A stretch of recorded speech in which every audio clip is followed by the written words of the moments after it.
Você tem que desonrar a Axa. Ela gosta de você, não gosta? Ela deu engenho por mim, pai. Então, mas... E não ficaria surpreso se nosso acampamento fosse atacado pelos gigantes.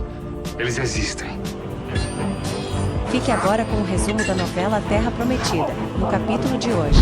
Após Otniel encontrar as pegadas de um gigante à beira do lago, ele corre para avisar a Josué.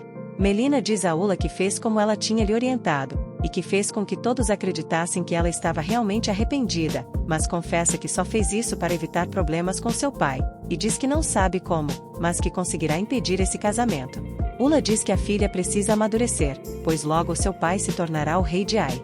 Sem entender a gravidade, a jovem diz que não é certeza de seu pai se tornar rei, pois ele pode morrer antes que seu tio. Nessa hora, Ula faz uma revelação a Melina, e diz que os dias do rei já estão contados, pois o seu pai está pensando em cuidar disso pessoalmente.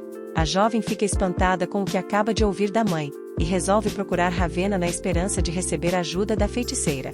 A sós, Ravena finge estar surpresa, e pergunta o que ela pretende fazer com essa informação, e aconselha ela a ser muito cautelosa.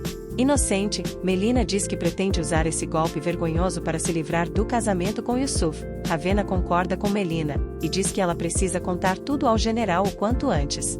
Acompanhada de Arauto, Tileia volta para casa e reencontra Kira e os garotos. Kalu vê Arauto e o reconhece de Jericó.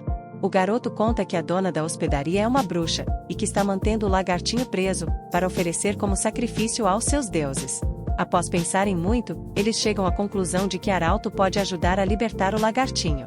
Josué, Aruna e Eloy conversam na tentativa de desvendar o caso das ovelhas. Otniel aparece, e conta sobre a pegada que encontrou. De imediato, Aruna comenta com Josué que isso poderia explicar o caso das ovelhas. Em seguida, Josué pede que Eloy chame Caleb até sua tenda. Enquanto isso, Samara se recusa a se alimentar, deixando Leia preocupada, vindo a ter que implorar que a filha coma alguma coisa, porém Samara a chantageia, e diz que só comerá se ela convencer o seu pai a desistir de arrumar pretendente para ela. Josué fala com Caleb e os outros guerreiros sobre a pegada do gigante que Otniel encontrou. Eloy se mostra preocupado, mas Josué o tranquiliza.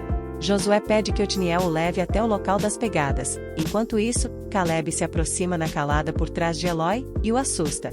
Melina cai na armadilha da feiticeira, e conta para Yusuf que Camira está planejando matar o rei Durgal com a intenção de tomar seu lugar. Em seguida, ela diz que entenderá se ele quiser cancelar o casamento. Porém, Yusuf finge estar indignado, e diz que é preciso contar ao rei imediatamente, e arrasta a jovem até a sala do trono. Melina se desespera acreditando que irá falar com Durgal, mas ao chegarem na sala do trono, a moça se assusta ao ver Camir sentado no trono. Akan não se conforma com o pedido de casamento negado por Caleb, e diz que Gibar tem que desonrar Akisa, afirmando que este seria um ótimo castigo para o líder. Gibar diz que será difícil, pois ele nunca conseguiu dar um beijo sequer na jovem. Akan diz que o filho precisa insistir até cansar, pois uma hora ela cederá. Em seguida, o vilão manda o filho presentear a moça com uma joia bem cara. Na presença de Camir, Melina tenta desconversar, e implora que o general não conte nada, porém, Yusuf conta a Camir que sua filha foi até ele, e o acusou de traidor. Nessa hora, a jovem descobre que Yusuf e seu pai estão juntos na conspiração contra o rei Durgal. Sem nenhum pingo de remorso, Camir diz que a filha se tornou um risco para os seus planos, e se questiona o que irá fazer com ela. Aflita, Melina implora para ser perdoada. Josué, Otniel e os outros guerreiros chegam no local, mas não encontram as pegadas, porém, eles são observados de longe. Camir ordena que prendam a própria filha na masmorra, e elogia a atitude do general dizendo que ele provou sua lealdade.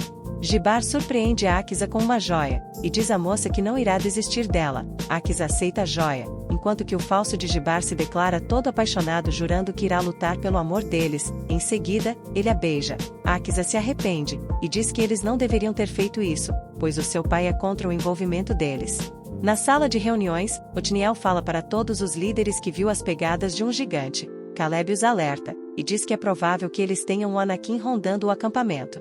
Akan duvida da palavra do rapaz, e pede para ver as pegadas. Otniel diz que aconteceu algo muito estranho, e fala que quando eles voltaram, elas tinham desaparecido. Josué sai em defesa do rapaz, e diz que ele não teria motivos para inventar uma mentira. Já Akan diz que Josué sim teria motivos, e pergunta se ele não estaria inventando essa mentira para os desviar dos assuntos que realmente importam, e fala dos estrangeiros que afirmando que todos do acampamento não os quer lá. Josué se irrita, e pede que ele não ouse a falar por todo Israel. Em seguida Josué diz que acredita em cada palavra de Otniel, e que não ficaria surpreso se o acampamento fosse atacado por um gigante, e que é só questão de tempo até que seu povo tenha que enfrentá-los. Aruna se aproxima de Caleb e pede para treinar com ele. O líder tribal pergunta o que ela sabe de luta, e Aruna fala que sabe o que Eliezer ensinou, e que seria uma honra se ele pudesse lhe ensinar alguma coisa. Caleb aceita o convite, e começa a lutar com Aruna. O líder se surpreende com a destreza da guerreira.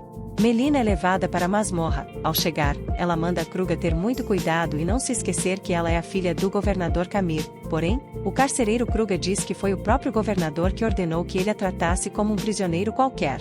Enquanto isso, Ula implora para Camir libertar a filha, mas o carrasco diz que não pode correr o risco de ter seus planos estragados por culpa de sua filha, e proíbe que ela visite a jovem ou leve alimento. Tileia, Arauto e os lagartos armam um plano para libertar Lagartinho. Tileia explica, e diz que Arauto poderia se declarar para a bruxa, e que ela se passaria por sua mulher. Kalu diz que para o plano funcionar bem ele terá que se fingir de bêbado. Caleb consegue render Aruna, porém o guerreiro se distrai com as crianças, e é derrotado por Aruna. Caleb a parabeniza e diz que ela agiu como um verdadeiro guerreiro. Falsos, Acã e Mara decidem falar com os pais das crianças para que impeçam elas de irem para a tenda do sacerdote enquanto que os estrangeiros estiverem no acampamento.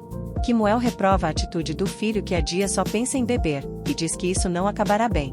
Em seguida, ele pergunta por Samara, e Leia diz que ela continua no quarto, sem comer ou beber. Aruna pergunta o porquê ela está assim, e Leia diz que ela não está aceitando bem o seu relacionamento com o líder. Ao saber da reação de Samara, Aruna diz que o melhor será ela dormir no celeiro. Acã e Mara convencem Raniel a proibir Gael de andar com as crianças cananeias, mesmo contra a vontade de Tirda, que diz não ver nenhum problema nisso. Arauto chega à hospedaria e finge estar interessado na bruxa.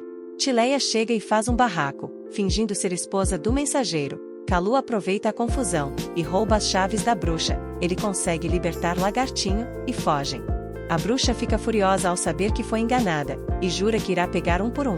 Ravena vai até a masmorra para falar com Melina. A feiticeira se finge de surpresa ao saber que Yusuf é aliado de Camir. A jovem pede que a feiticeira fale com seu pai e peça que a libertem.